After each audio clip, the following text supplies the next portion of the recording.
Hi everyone, welcome to the Sustainable Economies Law Center's webinar on legal basics for complementary currencies.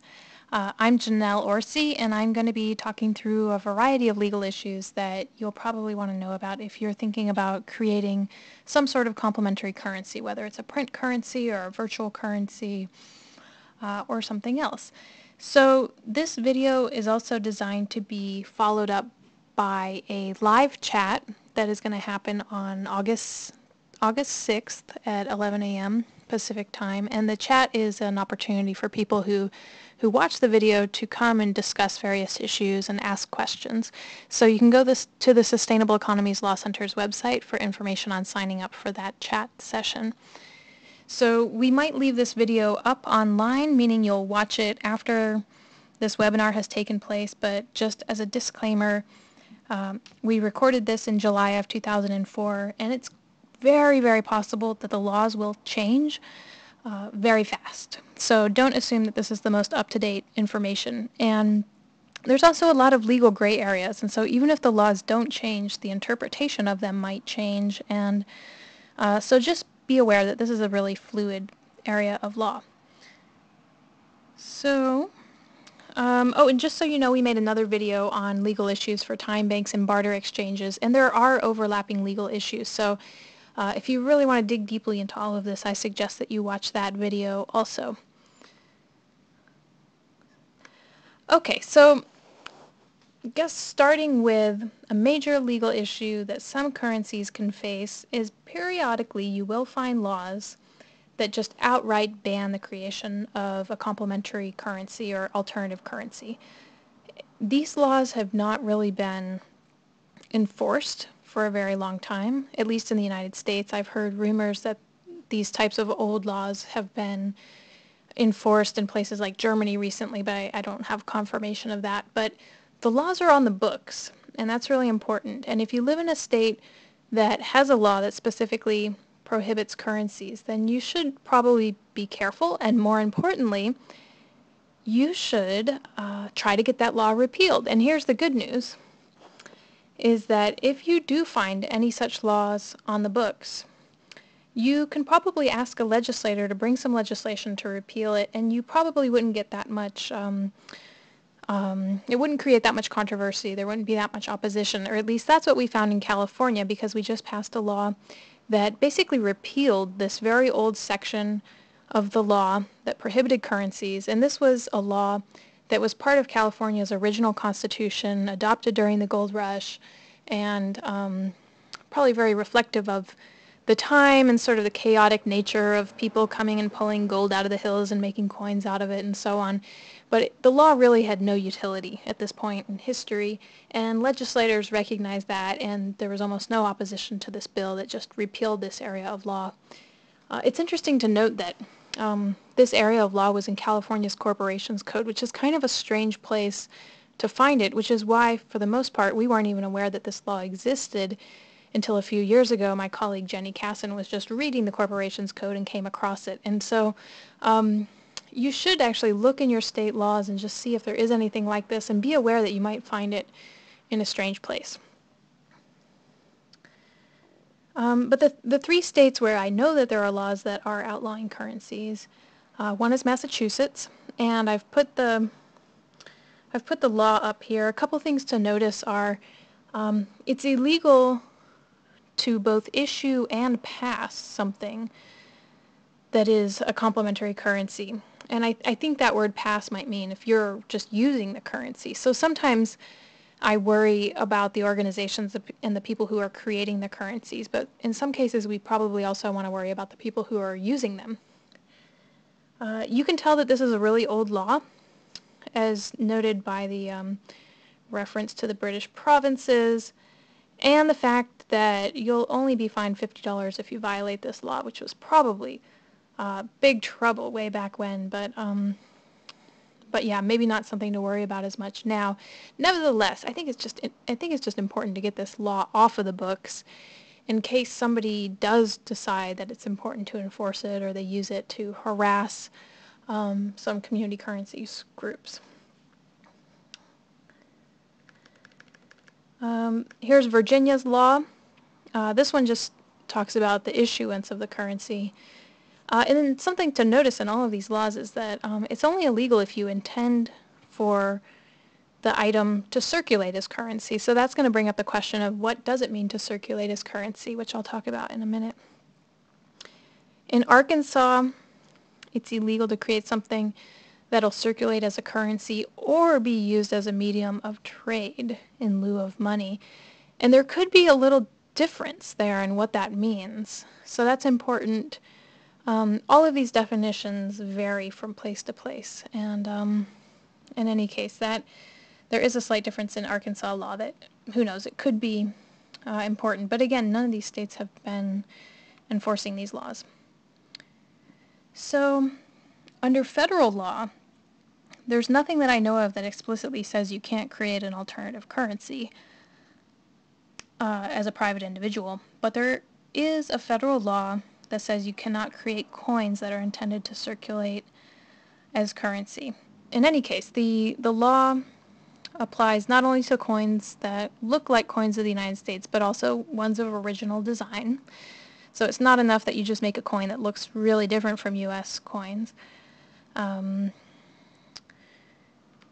But it's important to note that this law only applies to coins that are made of gold, silver, or other metals, which leaves us a lot of room to make currencies, coins, out of other materials. And we know of a group in Santa Barbara that's making some really beautiful coins out of clay.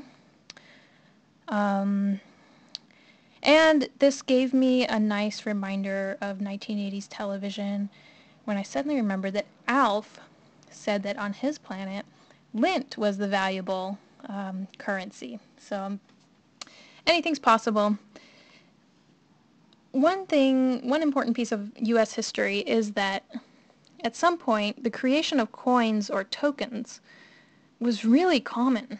Really, really common. In fact, there are a couple books that show photographs of the types of tokens that were created. But the important thing is that these somehow or another did not meet the definition of currency. They were created and they were meant to be redeemed for something of value, but not necessarily circulated as currency. So, what is a currency? It's only illegal to make a coin if it's intended for use as current money. And so this brings up the question of how much flow do you need to make a current? And if a currency can only be redeemed at a handful of businesses in a limited geographic area, you could potentially argue that there's just not enough flow to make it a currency. You can say that it's much more equivalent to these tokens that were used back in the day, that were sort of issued with the intention that you could redeem them at one business or redeem them at a small handful of businesses. And there are some cases that also hint at this. So there was this case that looked at a coin that was created in connection with the Anchorage, Alaska centennial celebration, and the coin said that it could be redeemed in Anchorage or at the celebration. I can't remember which, but the court looked at this and first of all gave some different definitions of what current money is, and they said that it's money that passes from hand to hand and from person to person and circulates through the community. So that's not a clear definition, but it does indicate that it is meant to be passed from hand to hand and not simply just redeemed at one place. And the court also noted a few other characteristics of this token or this coin and said that the inscription didn't have anything misleading on it that would lead you to believe that it was intended to be a currency. They also said that there's no proof as to the number of businesses that were willing to accept it. And there's nothing to indicate that they were somehow guaranteed to be redeemed for cash. And these were some of the factors that the court considered in ultimately deciding that this coin did not constitute a currency. And so with these other currencies, like in Marin County, California, there are a couple small towns that have created coins and you can redeem them at local businesses. It's a limited number of businesses that have agreed to accept these. So I think they do have a very good argument that it's not a currency. It just brings up the question of what if it did start to flow from person to person and hand and became something that you could really spend at a large number of businesses or in a wider geographic area At what point does it become a currency? So it's a gray area. It means that you could start off being within the law and later step outside the law and be vulnerable to crackdown. Another law related to currencies, it's yet another really, really old law that's probably not very useful anymore. That actually reminds me, before I go on, with regard to coins, I did want to also just ask the general question of, do we need to keep this law on the books? Do we need to make it illegal to create coins? What is the harm that we're trying to prevent? Maybe it's feasible to get this law off the books. Of course, it might not be a really high priority for the sort of new economy, community currencies movement, but again, I think it's worth revisiting any archaic laws that aren't useful to us anymore. So this other law, the Stamp Payments Act, makes it illegal to create a currency that's worth less than $1. And first of all, it brings up the question of how can you even control what is the value of a currency if it's determined by the market. So you might create a currency that's worth $10, but it devalues over time and is not accepted in many places, and therefore it becomes worth less than $1. You really can't control that. And the purpose of this law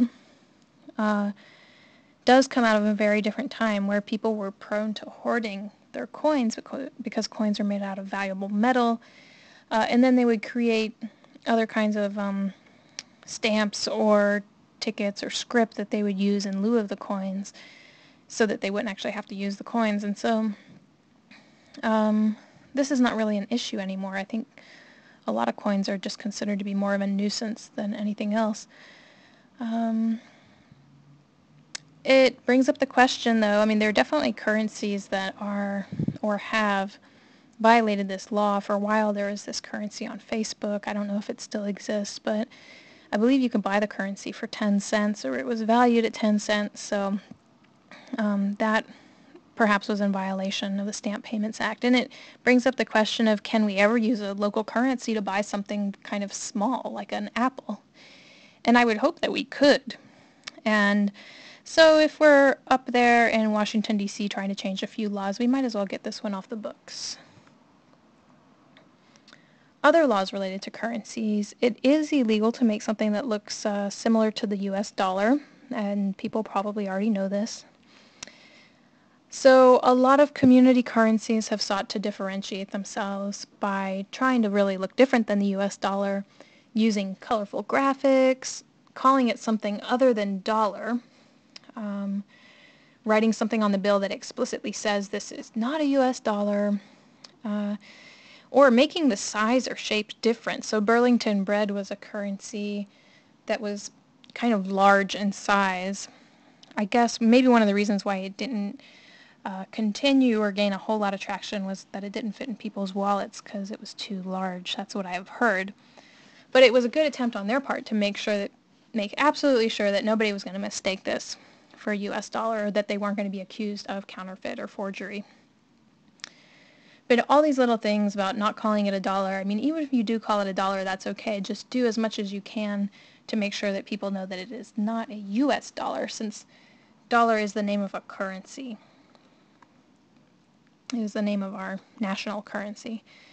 So a lot of people know about this case, Liberty Dollars, involving the creation of some coins, and there was criminal prosecution of the creator of these coins, and he was convicted. I think right now he is appealing the convictions, and so that the final outcome is still up in the air, but the things that he was convicted of was making coins that resemble U.S. coins, but also just in general making coins.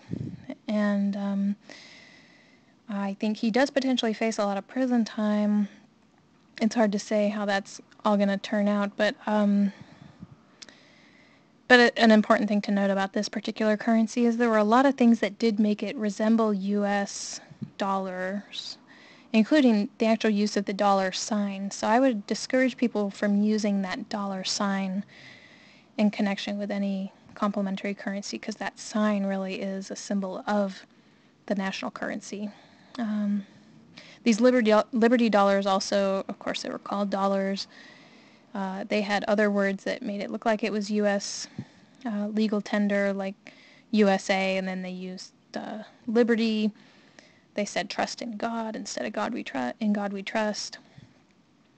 So overall, I think this particular currency is going to be different than some of the other currencies that have been created, like in small towns where instead of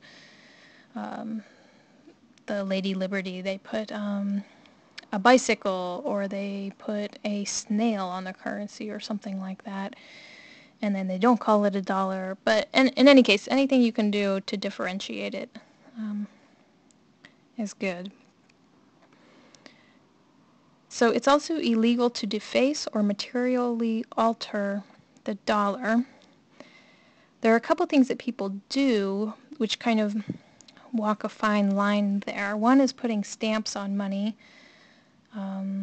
I know of stores that put stamps on money and say, if you bring this money back to us and spend it at our store, we'll double its value, for example.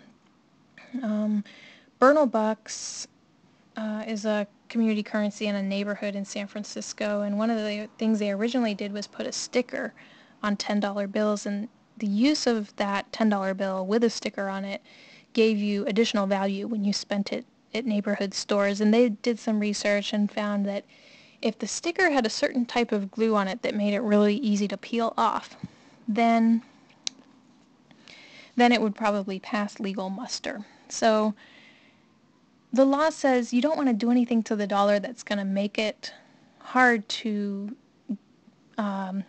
stay in circulation or be reissued. So if you're gluing things to it or cutting it, that's going to make it hard to be used. But if you're putting a sticker on it that can be peeled off, arguably you're not violating that particular law. But you also don't want to materially alter the meaning of the dollar, which I think would actually be hard to do. I think most people know what a dollar is and know how you can use it. And if you put a stamp on it that says, that's either the name of the store or some other symbol, I don't think people are going to look at that and think, oh, now I can't use this as a dollar anymore. It's still risky. It's good to use a transparent ink just so that you're not covering up the underlying words or symbols on the dollar.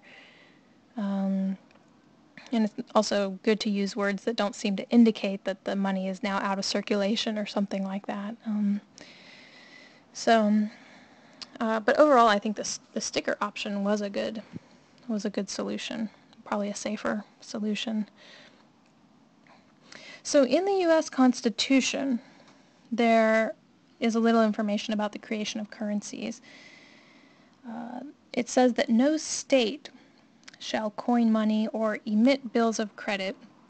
And here in this photo are some bills that the U.S. colonies, the states, did issue prior to the adoption of the Constitution.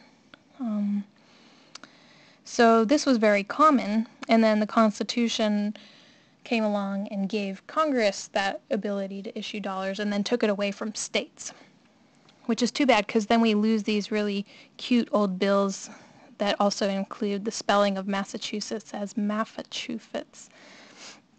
Anyways, so I think some cities are actually probably, at least one city that I know of, the city of Oakland, has thought about the creation of a currency as a way to remedy certain local economic problems, as a way to foster support for local small businesses. And it brings up this question of whether a city is a state, or under what circumstances, under the definition in the Constitution, could a city be considered a state? Because if you think about it, Congress said no state can issue currencies. They probably didn't mean for cities to be able to get around that and then issue currencies as cities. But it's actually kind of unclear, and it might actually make a difference whether the city is a state chartered city or not. There's also the question of what does it mean to emit bills of credit. And we had a wonderful intern do some research on all of these questions And we put that information up on our website, communitycurrencieslaw.org/constitutional-law. So we try to grapple with this question of what is a state, what does it mean to issue a bill of credit, these types of things. And it may very well be that cities could create currencies, but they may need to back them with something, or they may need to charter a separate bank that is the issue of the currencies rather than issuing it directly itself.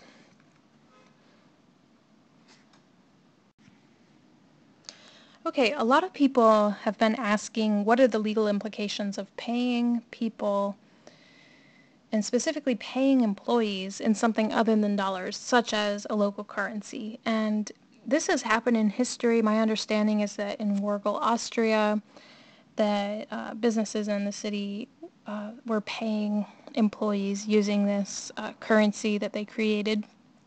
There has been a suggestion that if Oakland, California is to create its own currency, that it could even pay employees partially in this currency called acorns. There hasn't really been any suggestion to pay employees entirely in the local currency, but it could be something that kind of supplements their income or makes up for furloughs that the city had. So what are the questions that this brings up? Well, first of all, at the very least, minimum wage needs to be paid in dollars, or at least that's the likely interpretation of the law. So the Fair Labor Standards Act says that wages need to be paid in cash or negotiable instrument payable at par, meaning a check, for example, which can very easily be converted into cash. And the law specifically says that scrip and tokens and that type of thing, coupons, are not proper mediums of payment under the Fair Labor Standards Act. So, and this law, of course, was created to remedy situations where employers, like in a mining town, were paying employees in some sort of scrip that could only be redeemed at the company store.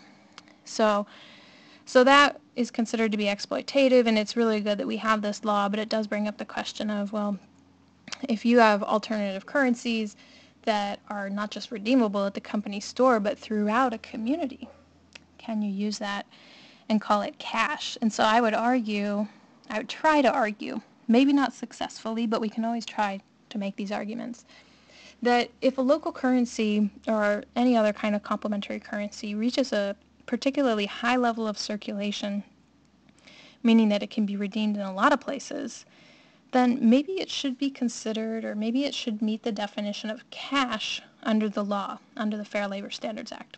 And if it does meet that, perhaps it then can be used to pay minimum wage. There are definitely a lot of nonprofits that use volunteer hours and labor, and they have an instinct to want to, quote-unquote, pay those volunteers, but they don't have dollars with which to pay them, but perhaps they could give them some sort of coupon or certificate that can be redeemed for food or some other good or service. And so I can definitely imagine situations where especially nonprofit organizations want to use some sort of alternative payment method. But I do think it would need to be some sort of currency or script that has a high level of circulation. So do note that minimum wage as a general rule needs to be paid in cash. There are exceptions that say that if the employer is providing lodging or food, then the reasonable costs of that lodging and food can be kind of deducted from minimum wage. And you need to look at your state laws to know how much you can do and under what circumstances, because there is a cap to how much you can deduct and how you value the food and lodging. So look at your state's wage orders to find out about that. But I think one thing that indicates perhaps is that you could also be paying people in some sort of script that they can redeem for food, for example. So if you are paying an employee with an alternative currency. Let's say you're paying their minimum wage in dollars, or you're paying the majority of their salary in US dollars, but you still want to give them additional compensation using a complementary currency. There's still a few legal considerations.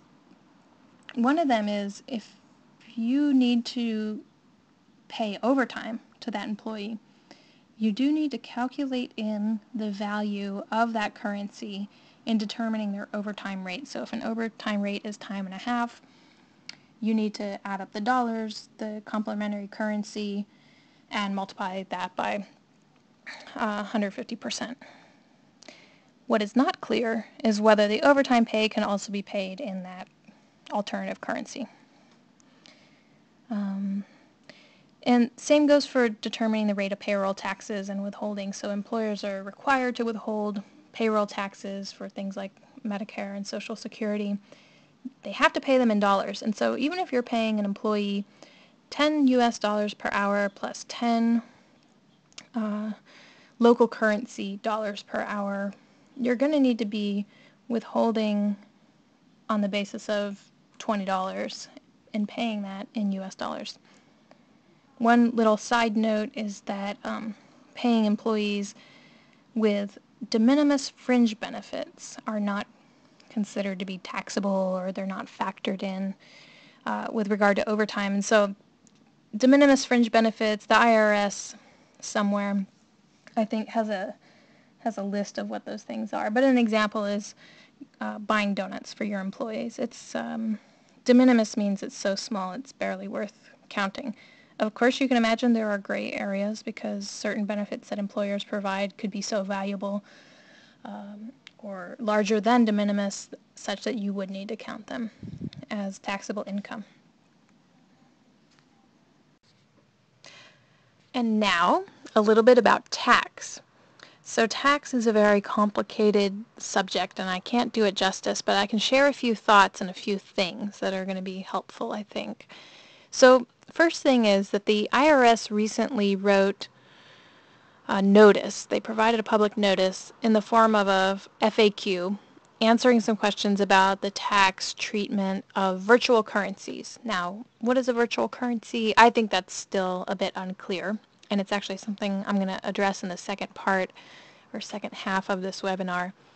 But you know they're talking about Bitcoin for this particular notice, so at the very least we know they're talking about Bitcoin. In any case, one thing they said is that it should be treated as property as opposed to currency for tax purposes. And that means that if the value of the currency goes up while you're holding on to it, when you later exchange it, you're going to have a taxable gain. So what that means is, okay, let's imagine you provide $100 worth of services to somebody, like the fair market value of your services, let's say it would normally be $100. And in exchange, somebody gives you 10 Bitcoins. You have $100 of income at that point. And that is, imagining you're an independent service provider, that is self-employment income. So you're also going to be paying taxes on that, and you're also going to pay payroll taxes, or self-employment taxes like Medicare and Social Security. Okay, so you have these 10 Bitcoins. You paid your taxes on them. Let's say a year later, the value of those Bitcoins, or Bitcoins in general, has skyrocketed such that the fair market value is now 5 times what it was. And then you are able to use your 10 Bitcoins to buy a bicycle that is valued at $500.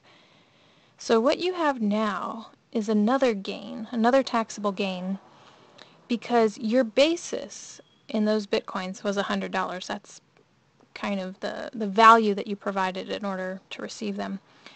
But now you have another $400 in gain because you've received something worth $500 for those 10 Bitcoins. Now, I hope that makes sense, and I hope I explained it right. But that's what differentiates Bitcoin as property from currencies, from regular US dollars, because if the value of US dollars goes up or down, you can't claim a loss or a gain on the basis of it going up and down. But with Bitcoins you can. And I think the IRS decided that because a lot of people are, of course, buying Bitcoins to serve more as an investment as opposed to a means of exchange.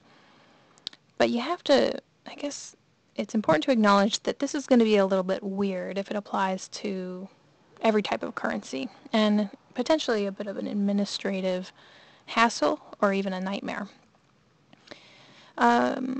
This is probably not the final word on the matter because the IRS wrote this, and when they wrote it they said, well, we haven't addressed all of the tax consequences of virtual currencies, so we're requesting comments.